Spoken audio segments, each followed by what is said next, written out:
Hi hello എല്ലാവർക്കും Sherry's വേൾഡിൻ്റെ പുതിയൊരു വീഡിയോയിലേക്ക് സ്വാഗതം.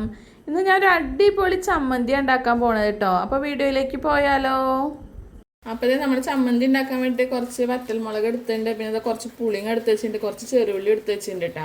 അപ്പോൾ ഇനി നമുക്ക് ബാക്കി കാര്യങ്ങൾ നോക്കാം. അപ്പോൾ ഇത് ഒരു ചട്ടി വെച്ച് കൊടുത്തിട്ടുണ്ട് കേട്ടോ. അതിലേക്ക് നമുക്ക് നല്ല വെളിച്ചെണ്ണ വെച്ച് കൊടുക്കട്ടെ, നല്ല നാടൻ വെളിച്ചെണ്ണ തന്നെ വെച്ച് കൊടുക്കണത്. ഇനി എണ്ണ ഒന്ന് ചൂടാവട്ടെ കേട്ടോ, അതുവരെ നമുക്ക് വെയിറ്റ് ചെയ്യാം.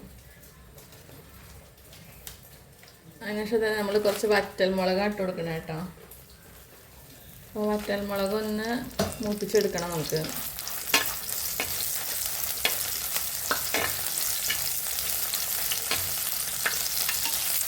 ഒന്ന് മൊരിഞ്ഞ് വരട്ടെ വറ്റൽമുളക്. അപ്പോൾ ഇനി നമുക്ക് കുറച്ച് ചെറുള്ളി ഇട്ട് കൊടുക്കാം കേട്ടോ. അപ്പോൾ നമ്മൾ ചെറുള്ളി ഇട്ട് കൊടുത്തു. നമുക്ക് നമ്മളെ പുളി ഇട്ട് കൊടുക്കാം കേട്ടോ. പുളി ഇട്ട് കൊടുത്തു. പിന്നെ കുറച്ച് കറിവേപ്പില കൂടി ഇട്ട് കൊടുക്കുന്നുണ്ട് കേട്ടോ. ഇനി ഇതൊന്ന് നന്നായി ഇളക്കി കൊടുക്കാം.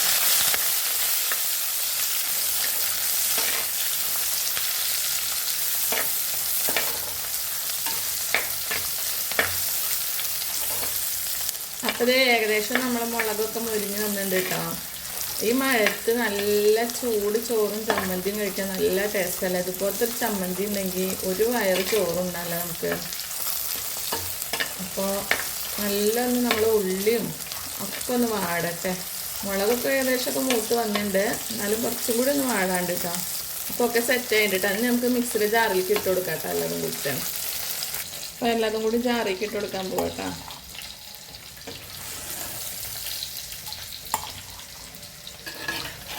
വറ്റൽമുളക് ഇട്ടിട്ട് ചമ്മന്തി പൊടിച്ചാൽ നല്ല ടേസ്റ്റല്ല. അതുപോലെ നമ്മളെ ചീനമുളക് ഇട്ടിട്ട് ചമ്മന്തി പൊടിച്ചാലും നല്ല ടേസ്റ്റാണ്. നമ്മളെ വീട്ടിലുണ്ടായ ചീനമുളക് ഇട്ടിട്ട് ചമ്മന്തി പൊടിക്കണം, അപ്പം നല്ലൊരു ടേസ്റ്റല്ലേ.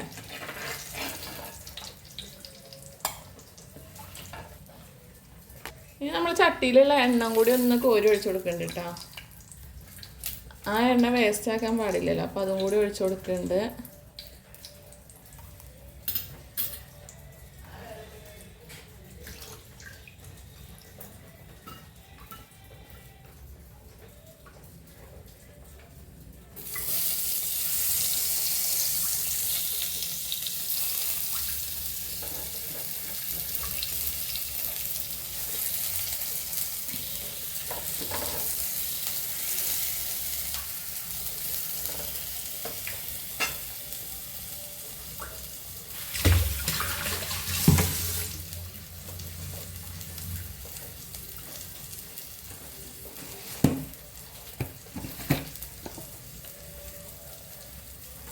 ഇനി നമുക്ക് ആവശ്യത്തിന് ഉപ്പ് ഇട്ട് കൊടുക്കാം കേട്ടോ.